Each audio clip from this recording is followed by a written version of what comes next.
मासे पेर जठीली तो कातन कोयो बड़ाया हम अतिरियोड़ा गिज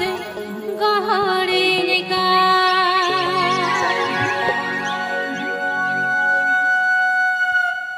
ने चल बिरा नहीं ढिबड़े तिरियो हमें मारांगा तीन से निज बिजले का मन बुझवा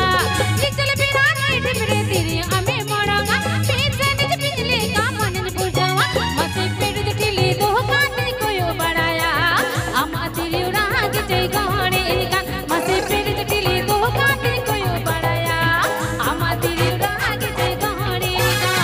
ने चल बिरा नहीं ढिबड़े तिरियो हमें मारांगा तीन से निज बिजले का मन बुझवा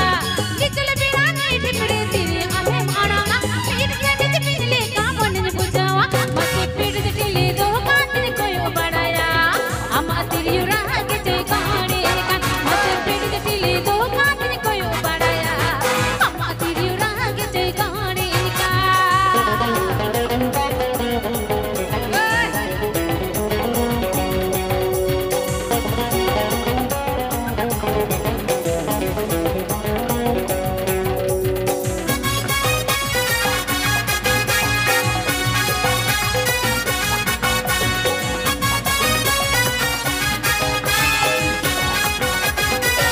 नप में लगी नि मन तिन मा खले जाट पटा टपर लगी नि जीव तिन मा अटू कटुआ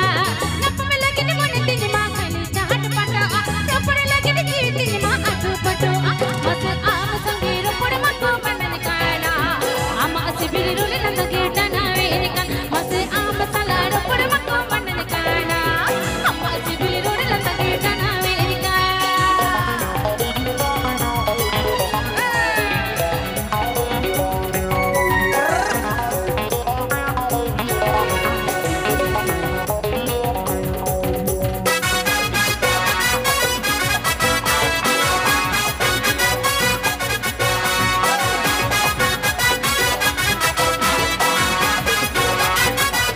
निचल बिरा नहीं ढिबड़े तिरियो हमें मारांगा तीन से निज बिजले का मन बुझवा निचल बिरा नहीं ढिबड़े तिरियो हमें मारांगा तीन से निज बिजले का मन बुझवा मसे पेड़ जठीली दो कातन कोयो बड़ाया हम अतिरियोड़ा गिज गहरे निका मसे पेड़ जठीली दो कातन कोयो बड़ाया हम अतिरियोड़ा गिज गहरे निका